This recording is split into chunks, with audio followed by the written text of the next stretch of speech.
win it, and Detroit is in it to win it. The origin story for Split started in Los Angeles 3 years ago when I was living and working downtown.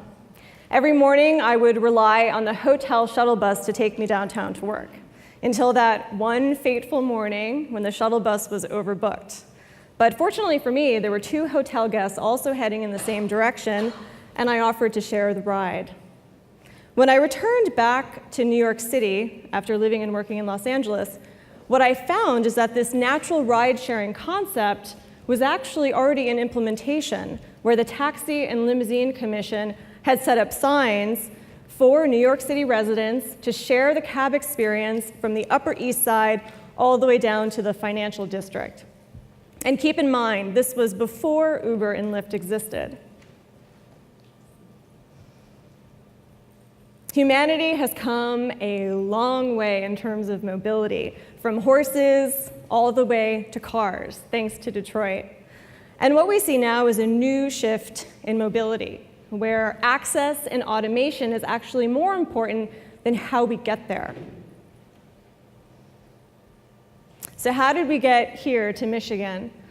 In 2015, Ted Serbinski, the managing director of Techstars Mobility, found our company in New York City and asked us to participate in what I thought would be a 3-month program. We were really fortunate to have the mentorship of Bill Ford, as well as other investors and advisors who not only gave us great advice, but also helped pivot our company from a very consumer-facing app to a business-to-business app that would help employees carpool together. Arguably, they saved our business.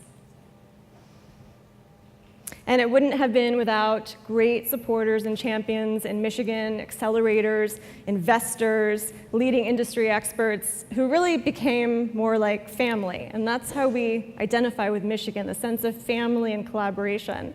And also our first customers who were in Michigan, who became more like partners to us.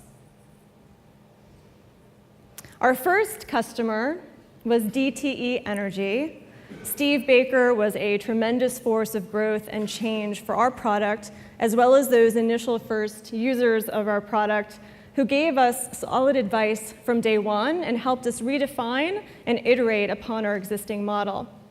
We learned from DTE how to engage in the community, but also, more importantly, how to become a part of it. So what we see is this new economy, and just as our application is constantly transforming to adjust to the demand and changes in mobility, we're also seeing a new shared economy, and we like to view it as opportunity and also new business models that are constantly erupting. Times are definitely changing. The millennials are a good example of this. They care far less about car ownership than generations previously. We're also seeing that over half of people under the age of 44 would share their cars. This is something that is new. When we've met with automakers and organizations from across the world, they're all very keen and interested to stay relevant and to participate in this new economy. 1 year ago in May, our company was chosen to represent Michigan and Detroit by participating in Google Demo Day in Mountain View, California. And it was there at Google Demo Day where we would uncover our next big market and customer, Bosch, Mexico.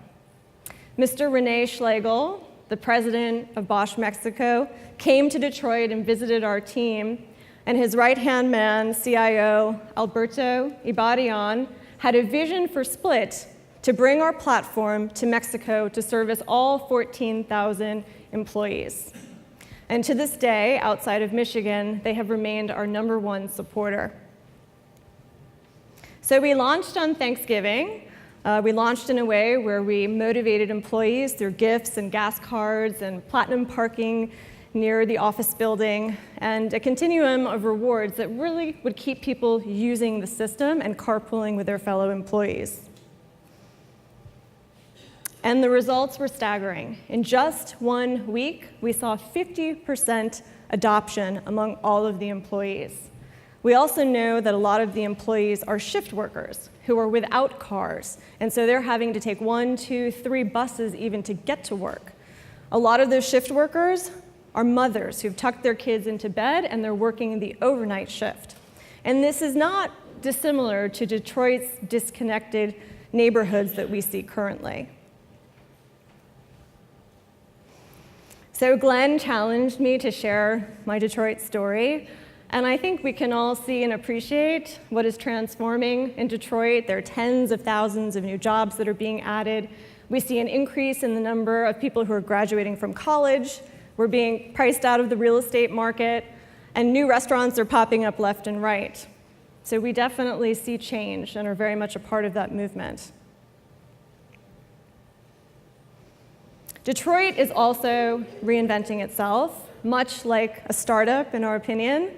And our vision at Split is to change the way people meet and move. And not just the people who live in the 7.2 miles of downtown Detroit, but people who live in all 132 miles of Detroit. Because what we see is that people are being left behind with these new mobility initiatives. People like Adana and Earl and Rose. These people rely on a service that's called non-emergency medical transportation, where they rely on drivers who are supposed to pick them up on time to take them to their doctor's appointments and to get them back home safely. We ran time motion studies at all of the area hospitals in Detroit. We interviewed all of these patients, and the message was the same. After cancer treatment, after dialysis, they're left waiting hours for rides that never actually show. Our amazing team and intern Cassidy actually took them home that night. So what are we doing about it? We formed a partnership just a year ago with Lyft to provide non-emergency medical transportation to these folks and more to make sure that they get to their doctor's appointments on time and that they get home as quickly as possible. This is something that we're doing here in Detroit and throughout the Midwest, and we've been really fortunate to work with Mayor Duggan, Governor Snyder, the Detroit Department of Health, to make sure that no patient is left behind. Our vision for Split is quite simple, although this code has not entirely been cracked yet. We see an alignment of all transportation solutions, that it's only through coming together and forming a way in which people can confidently give up their car or leave it behind. They need to rely on other options that are in complete alignment for them to be able to travel to and from work or wherever it is they need to go. Also, OEMs are paying attention. They definitely see the light. And we're also seeing that all eyes are on Michigan right now. Our team had dinner with Mark Zuckerberg when he was in town a couple of weeks ago. And it was really interesting to speak with Mark. He has a deep appreciation for the hard work that symbolizes Detroit, also the ingenuity. And he shared openly how Detroit is raking in the startups and how Silicon Valley is actually losing shares. We moved our business from New York City to Detroit and are very much a part of this movement. And that's because Michigan is number one. And I think that we can all agree, whether we're a Spartan or a Wolverine, as I've come to appreciate, sports is very big in Michigan, that Michigan is home to some of the best and brightest engineers and entrepreneurs in the world. But we can't stop there, and we can't slow down, because what we see in our industry is that ride-sharing symbolizes a graveyard of failed businesses. And Michigan has been a great proving and testing ground for our business, and we like to think we've been protected from that similar fate. And it's true, the impact of a single carpool is enormous. It takes just 5% of the cars off the road to see our highways move 50% faster. But it also means that if we're going to win in this connected race, we have to all come together. And so from every carpool that is formed, from every connection that is forged, It helps our communities grow stronger. And so we must move and work in the same direction, maybe even singing during karaoke carpools. And this is something that has brought us here, and so we turn it back to you, Michigan, and want to thank you for bringing our business here. Thank you for powering and empowering Split. And now let Split power you.